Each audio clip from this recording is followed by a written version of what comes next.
Assalamualaikum warahmatullahi wabarakatuh. Salam sejahtera bagi Bapak Ibu dosen semuanya serta teman-teman saya yang berbahagia. Nama saya Rio Munada Putra, mahasiswa PJJ S1 Akuntansi dari kelas AK 404.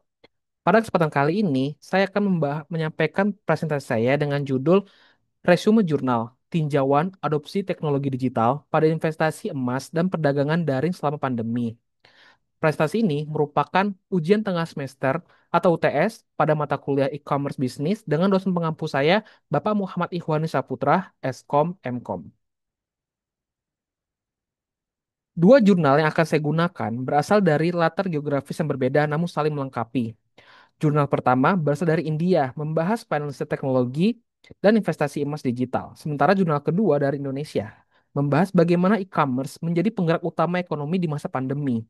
Harapannya, melalui presentasi ini, kita semua dapat memahami dinamika global serta lokal dalam adopsi teknologi digital di bidang keuangan dan perdagangan, khususnya pada bidang e-commerce bisnis.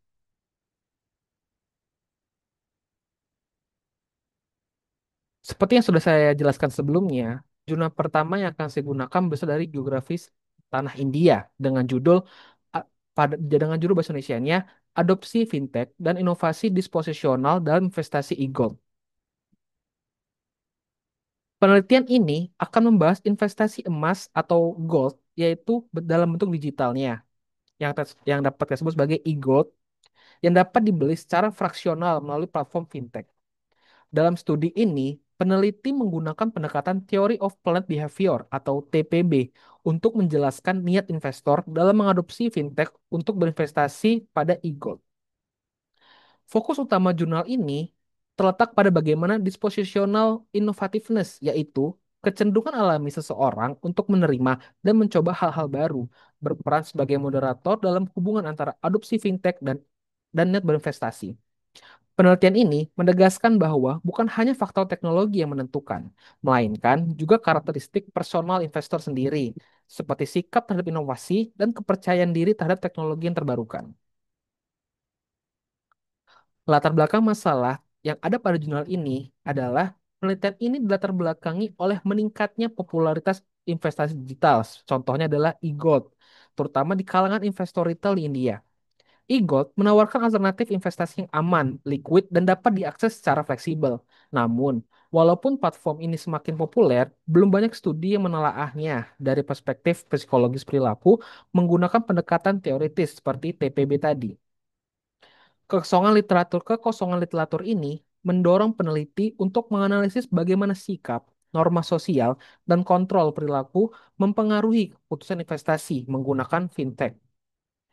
Penelitian ini juga ingin memahami apakah karakter pribadi seperti kecenderungan inovatif dapat memperkuat hubungan antara faktor-faktor tersebut dan intensitas investasi dalam konteks digital aset seperti e-gold. Tujuan dan manfaat penelitian. Tujuan utama dari penelitian ini adalah menganalisis faktor-faktor psikologis dan sosial yang mempengaruhi niat seseorang untuk berinvestasi dalam e-gold melalui platform fintech. Penelitian ini juga bertujuan untuk mengetahui peran dispositional innovativeness dalam memoderasi hubungan tersebut.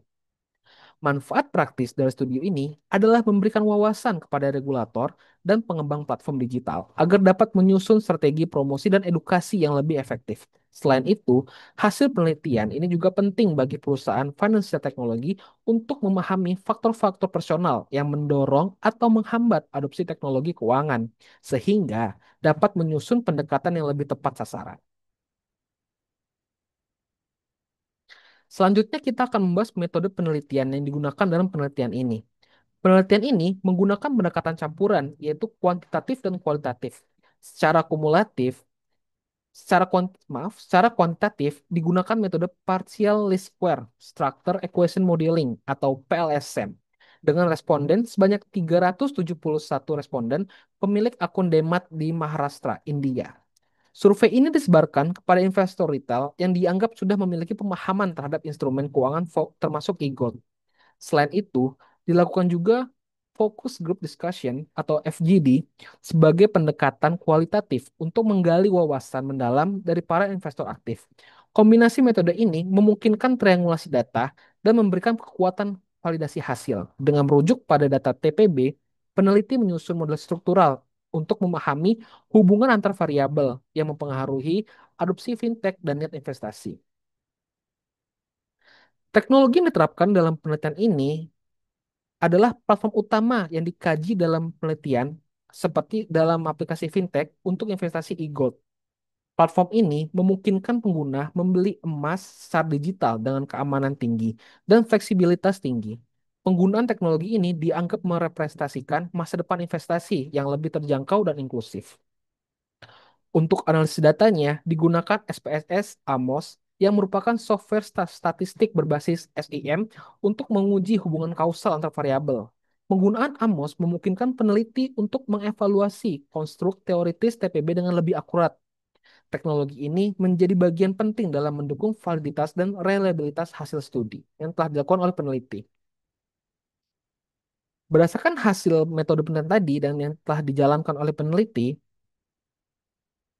hasil dari penelitian ini adalah telah menunjukkan bahwa ketiga variabel utama dalam TPB, yaitu sikap, norma subjektif, dan kontrol perilaku, memiliki pengaruh signifikan terhadap adopsi financial teknologi.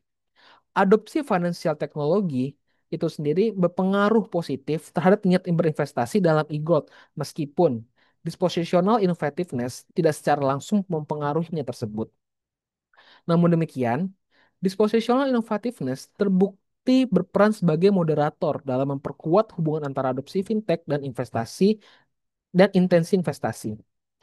Temuan lainnya adalah literasi terhadap e-gold juga secara signifikan mendorong niat investasi.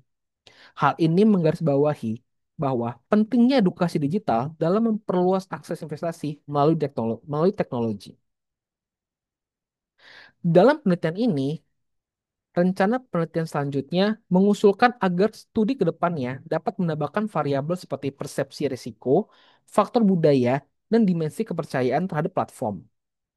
Penambahan ini diharapkan dapat memperkaya pemahaman tentang keputusan investasi digital yang kompleks dan sangat dipengaruhi oleh konteks sosial kultural. Selain itu, perluasan cakupan geografis juga sangat disarankan. Penelitian ini hanya terbatas pada wilayah Maharashtra, India. Dengan memperluas wilayah ke daerah lain, peneliti bisa menggeneralisasi temuan secara lebih luas dan mendapatkan wawasan lintas budaya dan geografis tentang adopsi financial teknologi serta e-gold. Selanjutnya adalah jurnal kedua yang akan saya resume. Jurnal kedua ini berjudul Peran E-commerce dalam mendorong ekonomi Indonesia di masa pandemi. Jurnal kedua ini membahas peran krusial e-commerce dalam menopang ekonomi nasional selama pandemi COVID-19. E-commerce menjadi pengganti utama aktivitas ekonomi konvensional saat mobilitas masyarakat sangat terbatas. Dengan meningkatnya penggunaan platform digital oleh UMKM hingga perusahaan besar, terjadi akselerasi atau peningkatan yang sangat signifikan dalam transformasi digital. Sektor-sektor seperti makanan, kesehatan, dan farmasi mengalami lonjakan transaksi yang sangat tinggi secara online, menunjukkan adanya perubahan permanen dalam preferensi belanja masyarakat. Latar belakang masalah yang mendasari adanya penelitian ini adalah pandemi COVID-19 yang menyebabkan disrupsi besar atau gangguan besar dalam aktivitas ekonomi dan sosial masyarakat. Pembatasan sosial dan lockdown membuat masyarakat harus beralih dari sistem transaksi offline menuju sistem online. Disinilah e-commerce mengambil peran penting sebagai solusi yang adaptif. Pemerintah pun mulai melihat potensi e-commerce sebagai penopang fiskal melalui pajak digital. Dalam konteks ini, peneliti mengamati bahwa perubahan ini tidak hanya bersifat sementara, melainkan akan membentuk tatanan baru dalam dunia usaha dan gaya hidup konsumen di Indonesia. Tujuan dan manfaat penelitian. Tujuan dari jurnal ini adalah mengevaluasi sejauh mana e-commerce mampu mendorong keberlanjutan ekonomi nasional selama krisis pandemi. Selain itu, juga menganalisis bagaimana pelaku usaha konvensional beradaptasi secara digital. Manfaat yang diharapkan dari peneliti dan penelitian ini adalah memberikan dasar kebijakan bagi pemerintah dan panduan strategis bagi UMKM agar bisa mengoptimalkan e-commerce sebagai sarana bertahan dan berkembang. Hal ini penting, mengingat pandemi telah mempercepat proses digitalisasi ekonomi di Indonesia. Metode penelitian, Jurnal ini menggunakan pendekatan kualitatif dengan metode studi pustaka. Peneliti mengumpulkan data sekunder dari berbagai aspek, seperti artikel ilmiah, laporan lembaga, dan dokumentasi yang berkaitan dengan perkembangan e-commerce selama pandemi. Pendekatan ini memungkinkan peneliti untuk melakukan refleksi mendalam terhadap fenomena yang berlangsung secara nyata di lapangan. Dengan cara ini, diperolehlah narasi utuh mengenai transisi sistem perdagangan dan konsumsi masyarakat dari dunia fisik ke dunia digital. Teknologi yang diterapkan pada penelitian ini adalah mengidentifikasi sejumlah teknologi kunci yang menjadi tulang punggung e-commerce selama pandemi. Platform seperti Zoom digunakan untuk komunikasi. Platform seperti Halodoc digunakan untuk komunikasi terhadap kebutuhan kesehatan. Dan WhatsApp sebagai sarana untuk pemesanan barang dan jasa kala itu. Tidak hanya itu, marketplace besar seperti Tokopedia dan Bukalapak, serta sistem pembayaran digital melalui e-money dan e-gold, turut memperkuat ekosistem e-commerce. Ini menunjukkan bagaimana ekosistem e-commerce saling terintegrasi dalam membentuk sistem perdagangan digital yang komprehensif di Indonesia. Hasil dari penelitian ini menunjukkan bahwa telah terjadi lonjak adopsi e-commerce di berbagai sektor. UMKM dan pasar tradisional terpaksa melakukan transformasi digital secara cepat. Perubahan ini mendorong adaptasi tren pemasaran, sistem pengiriman, dan pelayanan pelanggan yang seluruhnya berbasis digital. Selain itu, konsumen mengalami perubahan gaya hidup di mana transaksi daring menjadi kebiasaan baru. Hal ini berdampak langsung pada bisnis konvensional yang mengalami penurunan omset yang drastis dan harus mengubah strategi agar tetap dapat kompetitif di tengah ekosistem digital.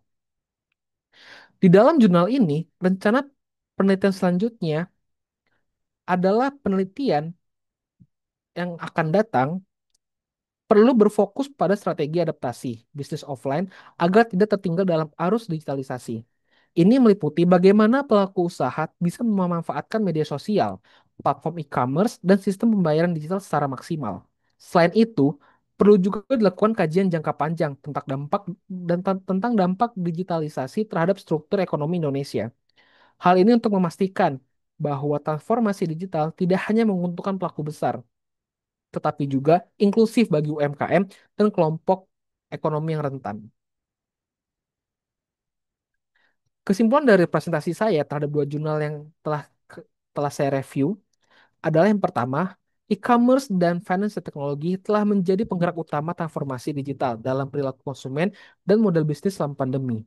Yang kedua, investasi e-gold atau electronic gold menunjukkan bahwa sikap, norma sosial, dan kontrol perilaku sangat mempengaruhi niat adopsi finance teknologi. UMKM dan bisnis tradisional dipaksa beradaptasi ke ranah digital, memunculkan tantangan sekaligus peluang. Perluasan penelitian ke aspek risiko, budaya, dan geografis penting untuk pemahaman lebih komprehensif ke depannya. Dan yang terakhir, masa depan bisnis sangat bergantung pada literasi digital, inovasi, dan kesiapan beradaptasi terhadap disrupsi teknologi. Kedua jurnal menunjukkan bahwa teknologi digital, baik fintech maupun e-commerce, telah menjadi gerak utama transformasi dalam perilaku ekonomi masyarakat. Namun, keberhasilan adopsi teknologi tersebut sangat ditentukan oleh kesiapan individu maupun sistem, termasuk literasi digital, inovasi internal, dan regulasi yang mendukung. Maka ke depannya, sinergi antara pelaku usaha, pembuat kebijakan, dan masyarakat menjadi kunci agar transformasi digital ini berkelanjutan dan adil bagi semua pihak yang terlibat. Demikianlah presentasi yang dapat saya sampaikan. Saya ucapkan terima kasih atas perhatian kesempatan telah diberikan. Semoga apa yang saya paparkan dapat memberikan wawasan tambahan bagi kita semua. Terima kasih. Wassalamualaikum warahmatullahi wabarakatuh.